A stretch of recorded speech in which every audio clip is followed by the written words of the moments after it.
वीणा का सरस्वती की वीणा का नाम है कच्छपी, राधा जी की वीणा का नाम है मधुमती और नारद जी की वीणा का नाम है महती। ये वीणाओं के नाम है। तो देखिए भगवान की कितनी कृपा, और भगवान परब्रह्म अनायास कृपा करते हैं। भगवान का कृपा का कोई कारण नहीं है।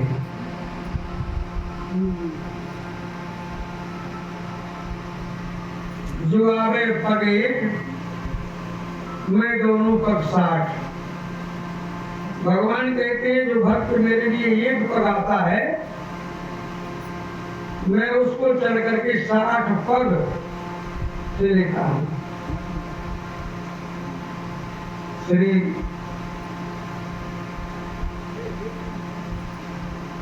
व्यास जी महाराज को मन में इच्छा हो गई कि मैं अभी तो जो चाहता था वही लिखता था, अब जो भगवान चाहेंगे वो लिखूंगा। सब में अपना आश्रम में सरस्वती के किनारे, और व्यास जी महाराज समाधि में बैठ गए, और समाधि में बैठे हुए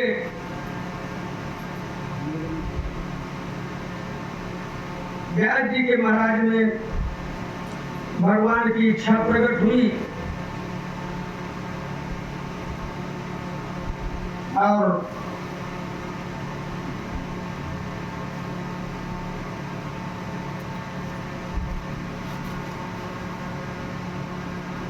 उन्होंने श्रीमद् भागवत महापुराण की रचना की।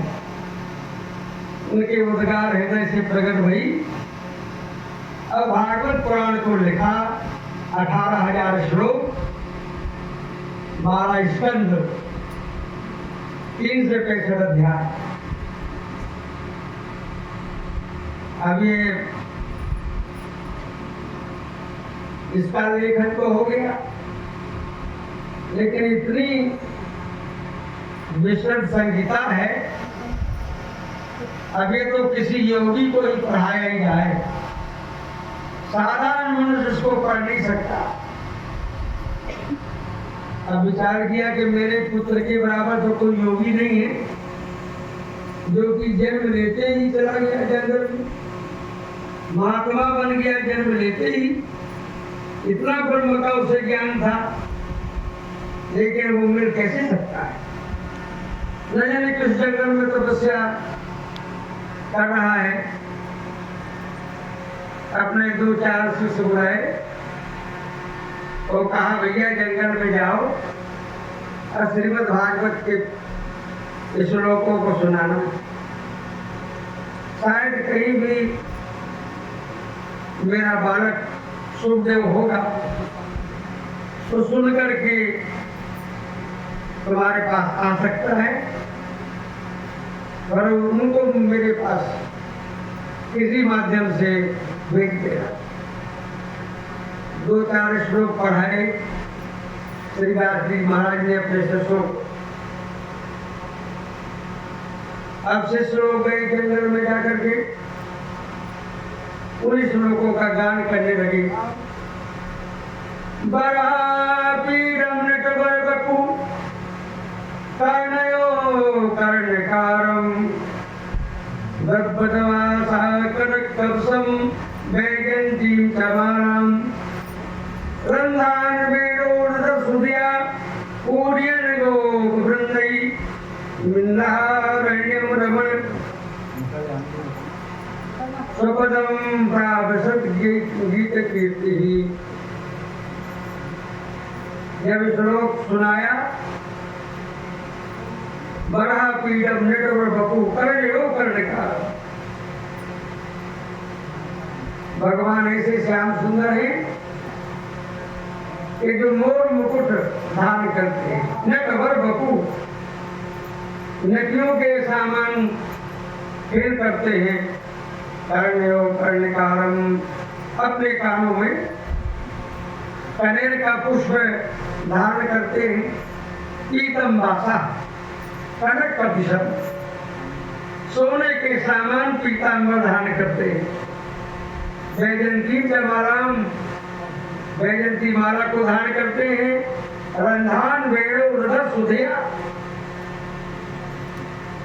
और सुंदर जो है अपने मुख में बंसी लगा करके बंसी की तान कहते हैं। कूढ़िन को गोवृंदई ही, और ग्वाल वालों के साथ वृंदावन में गोचारण करते हैं।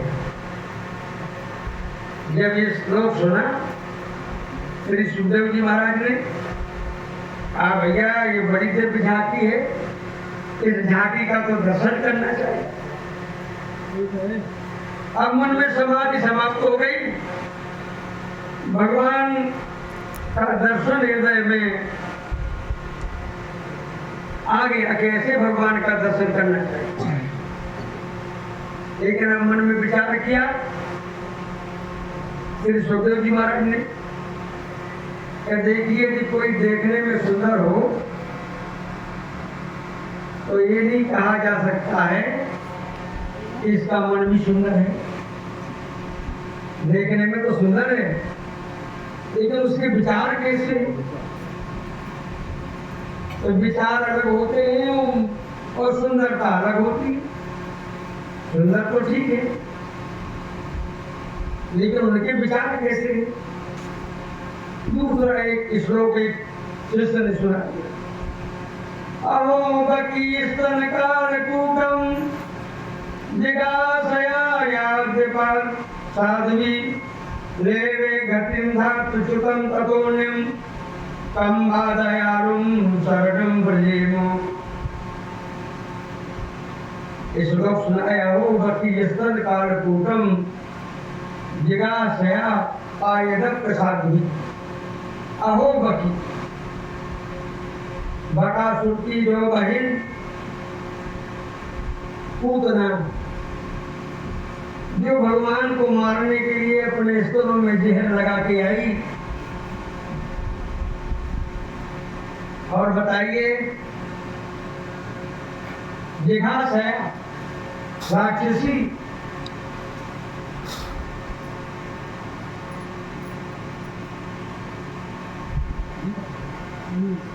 लेवे गतिर्धातुच्युतां ततोऽन्यं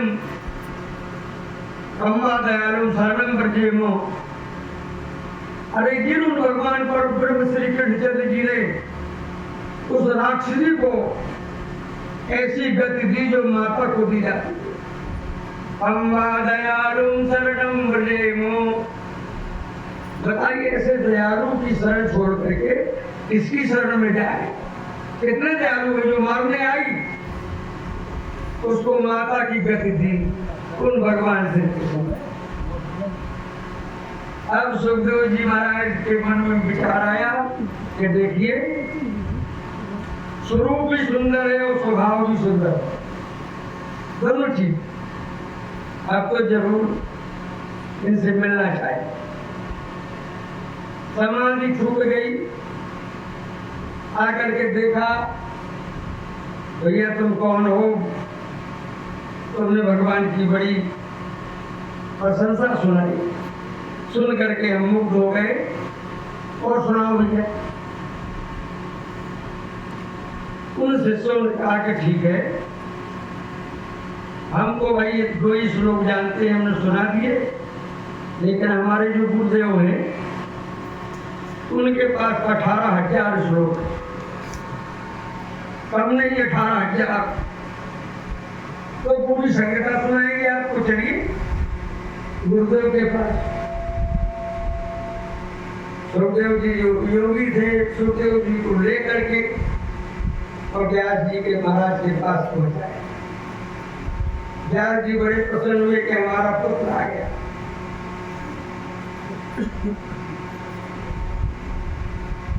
क्योंकि